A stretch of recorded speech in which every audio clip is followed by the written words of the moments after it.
Pantai Agel berasal dari kata getak, yaitu mengambil dari bahasa Madura yang diartikan sebagai galang. Pantai Agel membentang dari sisi timur ke barat melingkar sampai kepada Selat Madura. Pantai ini juga dulunya pernah dipakai untuk pusat perdagangan antara Panarukan dengan Kali Anget yang ada di Madura. Pantai Agel banyak meninggalkan sejarah-sejarah syiar Islam yang masih ada keterkaitan dengan Kesultanan Mataram.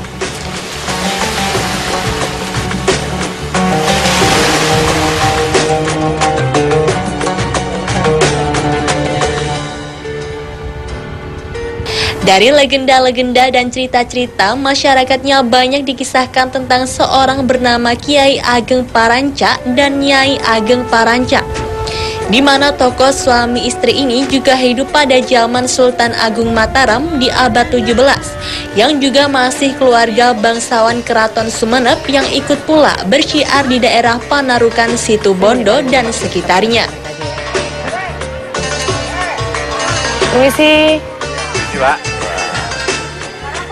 Ya, saya dari Napatilas, Bapak. Ini kebetulan sedang menelusuri tentang masuknya agama Islam di wilayah Situbondo khususnya, dan berdasarkan data yang kami punya bahwa itu memang dimulai dari wilayah desa ini. Maaf, dengan Bapak siapa tadi? Arma Diansa. Bapak warga di sini ya, Pak ya? Mungkin bisa mengantar kami untuk berkeliling di pantai ini? Bisa. Boleh, Pak ya? Ya.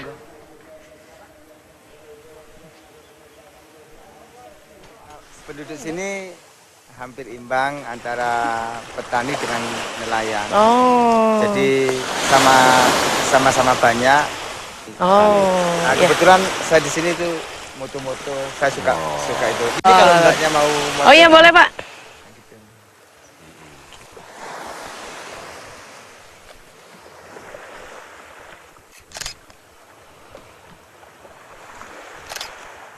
Bagus sekali nih Pak gambarnya Pak Toto. Bagus. Iya, luar biasa ya. Jadi memang lokasi yang saat ini saya dan Pak Toto sedang kunjungi adalah satu desa yang bernama Desa Agel, tepatnya berada di Kecamatan Jangkar, Kabupaten Situbondo. Ini merupakan satu tempat yang bersejarah dalam proses masuknya agama Islam di wilayah Situbondo. Dan bagaimana kesejarahan yang ada di wilayah ini dan bagaimana pula kondisi penduduk yang ada saat ini, kita akan mencoba menelusurinya. Saat ini Pak Toto bersama juga dengan Pak Anwar yang juga merupakan pemerhati budaya di wilayah ini. Bagaimana nih Pak dengan kondisi dari masyarakat yang ada di sini dengan kebudayaan yang sekarang, juga dengan proses masuknya agama Islam pada waktu itu Pak Toto?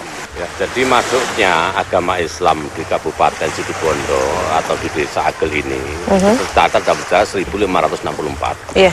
Di mana pada waktu itu ada dua tokoh namanya Agung Rancak, ya, atau yang juga disebut yang satunya bernama Biangkara. Iya. Ya, jadi dua-dua ini adalah salah satu bangsawan dari Sumenep yang sengaja ke Pulau Jawa atau ke tempat Desa Agel ini memang sengaja untuk menyebarkan agama Islam, karena pada saat itu Sumenep masih di bawah pengaruh otoritas Jepang. Ya, jadi nanti Pak Lurah akan lebih bisa menceritakan secara global. Dalam Kiai Ageng Paranca pulang ke Sumenep dan meninggalkan istrinya untuk tetap tinggal di Desa Agel sebagai penerus syiar agama Islam di Bangwetan. Dalam kisah yang terkait dengan penyebaran agama Islam di Sumenep, Madura, Sultan Agung banyak memakai akulturasi budaya Sumenep dan Mataram, di mana banyak dibuktikan dengan banyak bangsawan-bangsawan Sumenep yang diambil menantu oleh Raja Mataram, termasuk Ki Ageng Paranca yang banyak mengabdikan di Kerajaan Mataram sebagai ulama besar. Terus bagaimana dengan nama Agel itu sendiri Pak?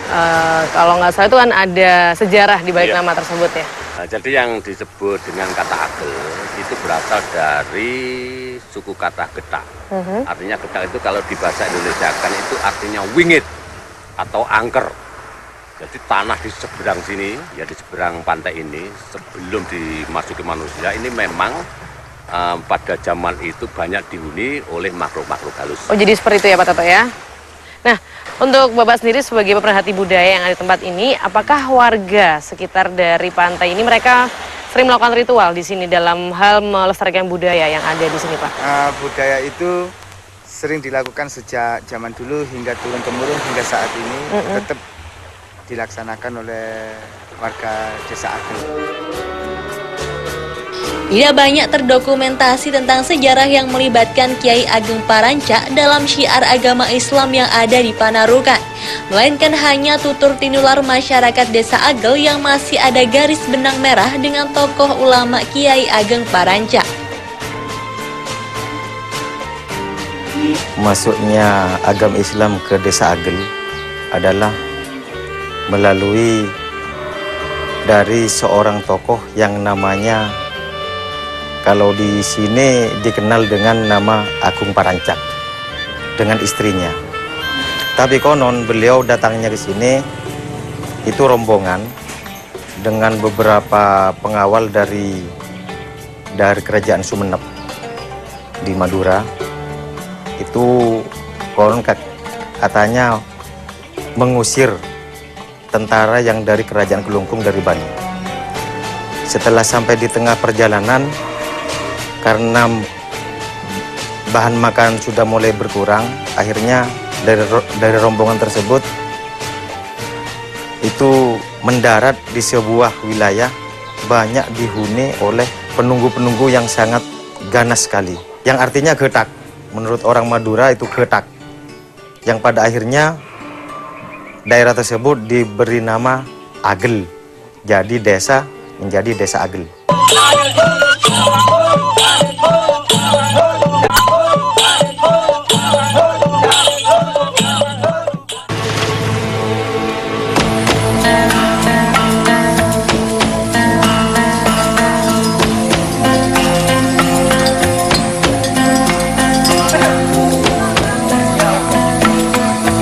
Muara Sungai Panarukan yang melintang dari selatan ke utara adalah bukti sejarah dan saksi bisu, di mana pasukan Sultan Agung Mataram pernah menyandarkan perahu-perahunya di tempat ini dalam memasuki wilayah Panarukan Situbondo dalam syiar Islam dan pemekaran wilayah Kesultanan Mataram di Bangwetan.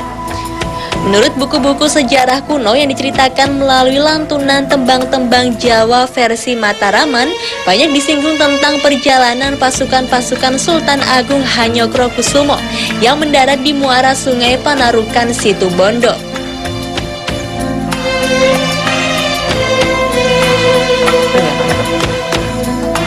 Mungkin bisa dibayangkan pada waktu itu tentara kesini, Pak ya? Ya. Ya, saat ini saya dan Pak Toto telah sampai di muara yang bernama Muara Panarukan, di mana ini merupakan suatu muara yang memiliki sejarahan terkait dengan masuknya agama Islam pada waktu itu. Dan untuk lebih lanjut bagaimana kisahnya, kita akan mencoba untuk lebih dekat lagi, Pak ya. Karena di sebelah sana tuh sepertinya kita bisa melihat lebih detail bagaimana muara ini yang langsung berbatasan dengan Selat Madura. Madura, betul.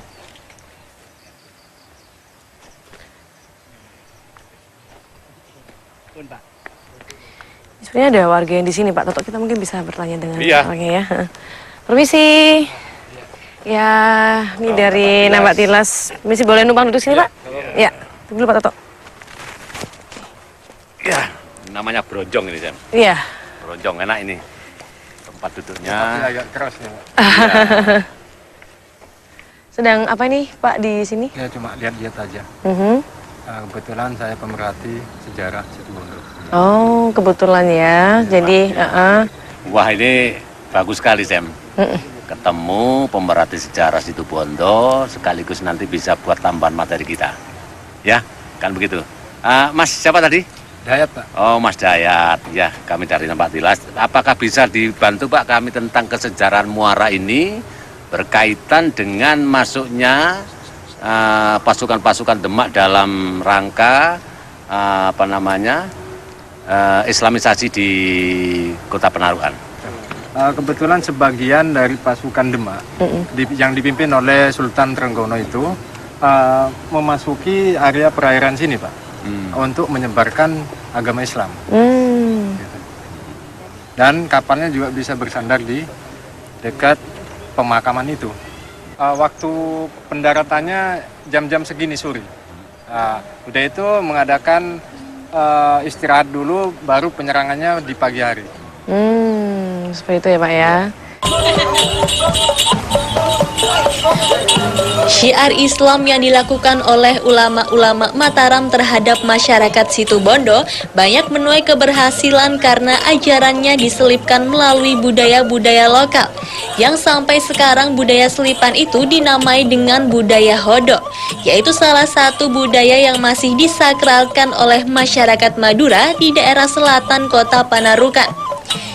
Di mana kata Hodo sendiri berasal dari bahasa Arab, dimaknai sebagai takdir bahwa sebagaimana kehendak Sang Yang Widi, bahwa kepercayaan lama harus berganti dengan kepercayaan baru yang bersinergi dengan budaya lokal.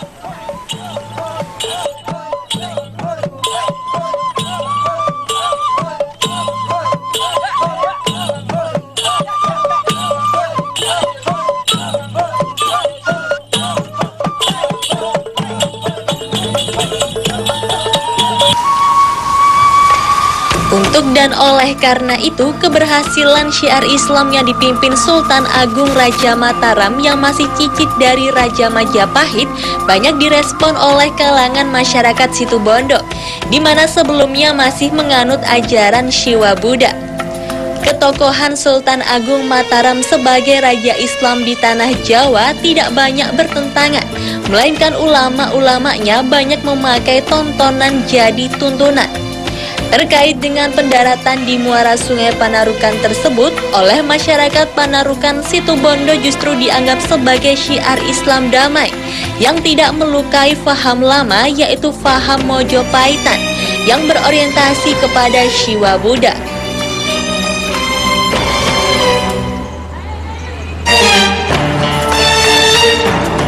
Jadi karena di sini juga yang tadi dibuat pemakaman itu adalah salah satu tempat makam-makam ulama yang dulunya pernah berkorban dalam memasuki wilayah Panarukan, yang dimana pada saat itu Raja Santaguna masih berkuasa di sini. Jadi memang sangat fenomenal ya, masuknya agama Islam pada penaklukan Panarukan itu memerlukan tiga generasi. Wah, bukan 3 generasi. 3 waktu yang berurutan. Tapi walaupun begitu, pada penyerangan ketiga berkorbanlah salah satu sultan yang disebut Sultan Akbar III itu atau Sultan Trenggono. Penjelajahan kapal-kapal Sultan Agung dalam syiar agama Islam meliputi Sungai Besar Panarukan sampai kepada Sungai Besar Bondoyudo.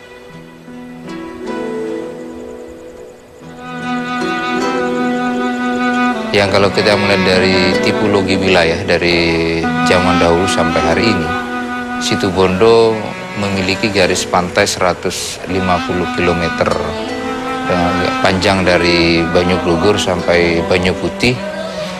Ini yang menjadi bagian tipologi wilayah yang barangkali sulit untuk kerajaan-kerajaan seperti Demak Bintoro pada saat kedatangan Sultan Trenggono tahun 1546 di Situbondo. Dari sisi wilayah kita punya garis pantai yang 150 kilo yang tersebar di 17 kecamatan, dan juga kita memiliki wilayah di sisi selatan daerah pegunungan dan hutan-hutan yang luar biasa, yang saya yakin pada saat tahun 1546 itu cukup sulit medannya. Dan ini bisa dibuktikan di buku kitab Negara Kertagama bahwa kedatangan Hayam Wuruk 1359 itu diperkirakan 3 bulan dari Majapahit ke Patukangan.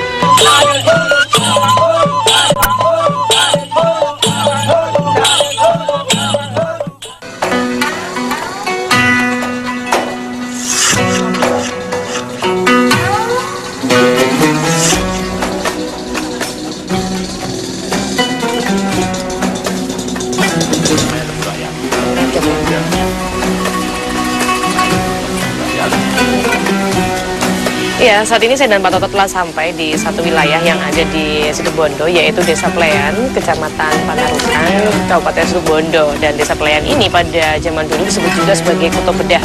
Tempat ini juga menjadi satu tempat penyebaran agama Islam yang masuk di wilayah Situbondo.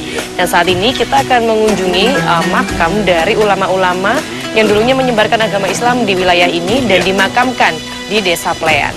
Masih jauh Pak dari sini? Oh, sebentar lah, kembali. 10 menit ya? Mari Pak. Situs penguburan makam Islam ulama kuno yang berada di area persawahan Tebu Rakyat masih menunjukkan kesakralannya. Walaupun oleh masyarakat setempat tidak begitu diindahkan karena makam kuno ini jauh dari rumah-rumah penduduk. Nisan dengan tulisan prasasti huruf Jawa khas Mataram memang sampai saat ini belum terjawab. Siapakah sebenarnya dikuburkan di Siti Inggil Desa Palean? Kalangan sejarawan dan pemerhati budaya Panarukan Situbondo banyak menyimpulkan bahwa makam tersebut erat berkaitan dengan syiar agama Islam yang dilakukan oleh Kerajaan Demak Bintoro di abad 16 dengan senopati terkenalnya Pangeran Trenggono.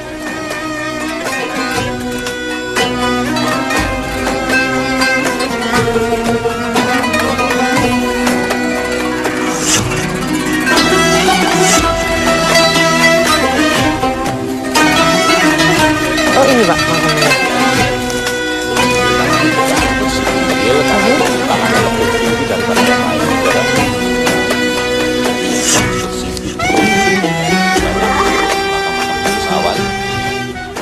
Ini banyak aktivitas nih Pak kebetulan ya. Pernah gugur. Ini kompleks makam ini disebut juga apa tadi Pak? Siti Inggil ya? Tanah-tanah ini lebih tinggi daripada yang lain. Ini tuh memang dikhususkan untuk para bangsawan.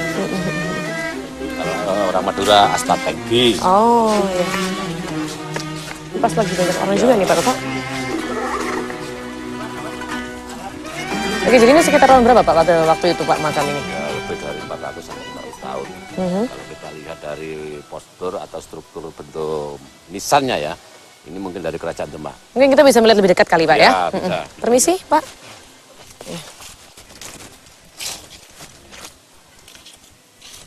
Mas, close. Iya, iya, iya.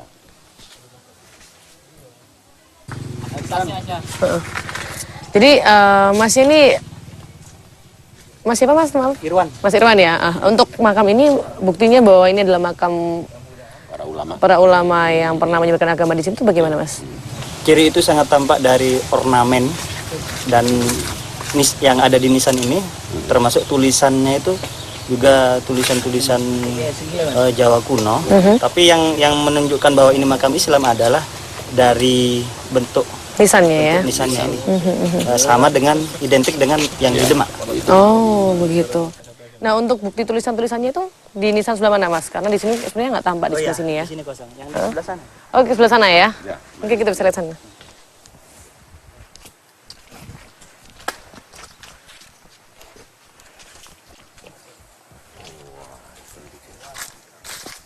Oh, ya, soal Mas. Terima kasih. Loh, Oh jadi ini Mas ya, huruf Jawa kunonya nih ya? Jawa kuno. Mhm. Makam ini masih menjadi perbincangan di antara teman-teman aktivis cagar budaya bahwa karena dari bentuknya dan tulisannya mungkin bisa dikatakan ini satu-satunya yang tulisan Jawa kuno di Kabupaten Situbondo. iya. Dari sekian banyak ini ada tulisannya. Iya, yang ada tulisan Jawa kuno. Menurut Babat Demak, tulisan Menara Kudus bahwa Pangeran Trenggono banyak disinggung jenazahnya dikirim ke Kesultanan Demak pasca penaklukan Situbondo dalam syiar agama Islam sebelum Sultan Agung Hanyokrokusumo. Ciri-ciri dari nisan tersebut adalah bentuk dan tulisannya serta bahan baku terbuat dari batu karang putih yang sama dengan nisan-nisan ulama-ulama yang ada di Demak Bintoro.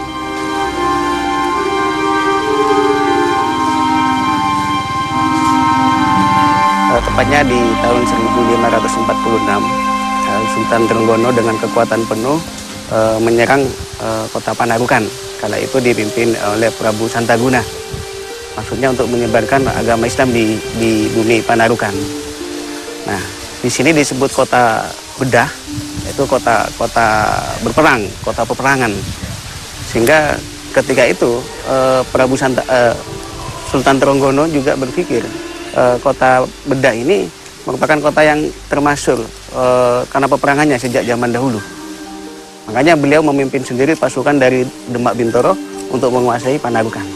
Tapi alhasil Sultan Trenggono sendiri terduga terbunuh di Panarukan.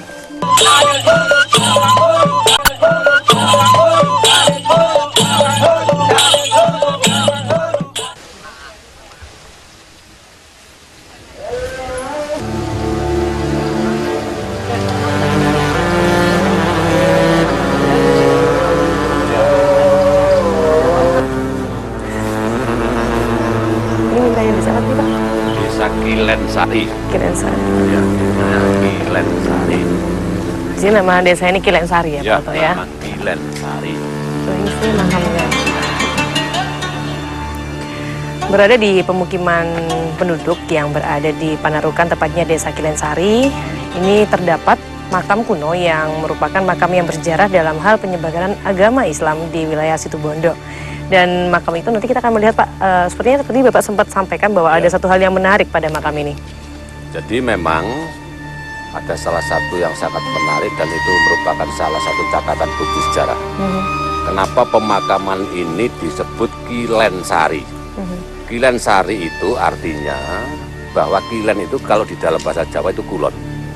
Ya, Sari itu adalah salah satu taman yang asli di mana pemakaman ini dulu pernah dibuat oleh pemakaman bangsawan-bangsawan dari Demak pasca peperangan yang ada di Kutha Bedah. Nisan yang ditemukan di area pekuburan Panarukan Situbondo adalah merupakan sisa-sisa peninggalan ulama-ulama dari Demak yang kalah dalam penaklukan Panarukan di bawah perintah Sultan Trenggono. Dikisahkan dalam sejarah sebelum Sultan Agung Hanyokrokusumo melebarkan kekuasaan dan syiar agama Islam di Situbondo. Nisan dengan bentuk kolaborasi budaya Cina Mojopahitan dengan batu karang putih menunjukkan bahwa nisan tersebut memang benar-benar sebuah pekuburan ulama Islam pada abad 17 Masehi. Guratan-guratan nisan dengan pahatan yang sangat halus dengan tinggi sekitar 1 meter melambangkan bahwa yang dimakamkan di pekuburan ini adalah seorang bangsawan Demak Bintoro yang kalah perang dengan prajurit-prajurit Panarukan yang pada saat itu masih beragama Shiwa Buddha. Masih banyak bentuk makam-makam kuno bercampur juga dengan makam yang sekarang ya, Pak Toto ya? Assalamualaikum. Ini Sam dari Napak. Ya, Sam. Kebetulan nih kami sedang menelusuri tentang masuknya agama Islam di wilayah Panarukan pada masa itu, dan di sini menurut data yang kami ketahui bahwa ini adalah makam ulama-ulama Islam pada waktu itu. Iya. Ya benar. Jadi di sini dulu adalah tempat pemakaman daripada ulama-ulama yang ulama tersebut kebanyakan berasal dari Demak Bintoro. Ya. Yang di sini juga para ulama itu notabene adalah para kaum bangsawan di sini. Nah, jadi nanti cuman sekarang sudah menjadi pemakaman umum. Apakah masih ada bukti bahwa bangsawan-bangsawan tersebut dimakamkan di tempat ini? Mungkin kita bisa melihat makamnya di sini. Oh iya, salah satu keturunan dari para ulama itu ada dari bangsawan Demak, yaitu di sana ada makam dari Mas Nabehi Jatipuro. Oke. Nanti bisa kita lihat ke sana. Bisa sekarang aja lihat ya. Oke. Silakan. Mari Mas, duluan Mas. Ya.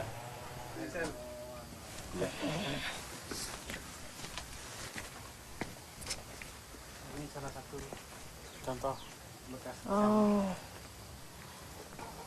Nah, tampak kita jelaskan ornamennya.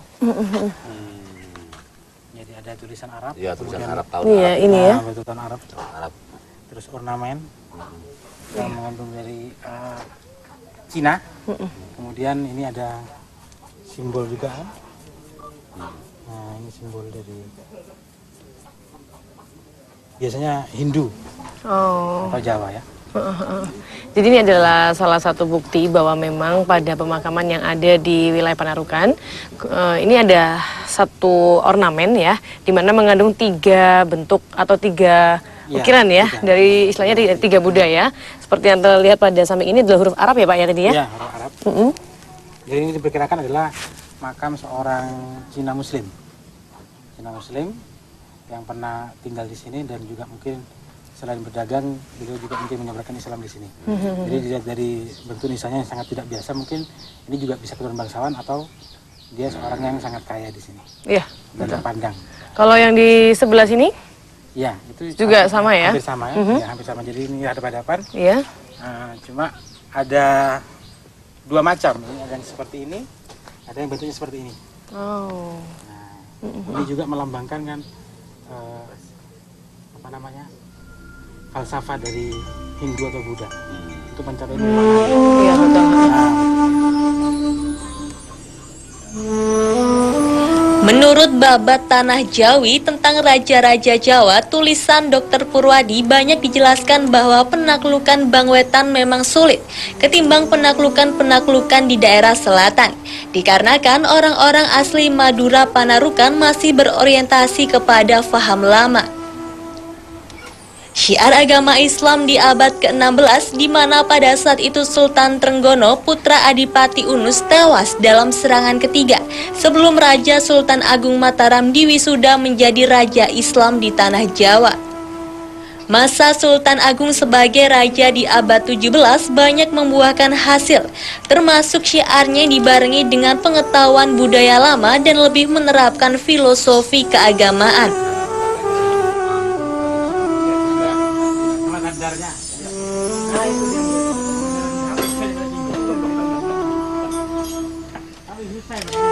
Jadi tentunya dari penelusuran yang telah dilakukan oleh tim Napak Tilas untuk hari ini khususnya dalam sejarah mengenai masuknya agama Islam di wilayah Situbondo, dimulai dari wilayah perairan, kemudian juga bergeser ke kota-kota yang ada di Situbondo, wilayah-wilayah desa-desa yang ada di Situbondo, tentunya menjadi satu bukti bahwa di tahun 1500 agama Islam mulai masuk ke wilayah Situbondo. Dari tahun 1600 Situbondo dan khususnya Panarukan itu mereka sudah mulai memeluk agama Islam dan mereka pun juga terus melestarikan budaya yang lama dan juga budaya yang baru hingga sampai saat ini. Demikian perjalanan untuk kali ini, Pak Toto dan saya Sem pamit. Sampai jumpa pada episode selanjutnya.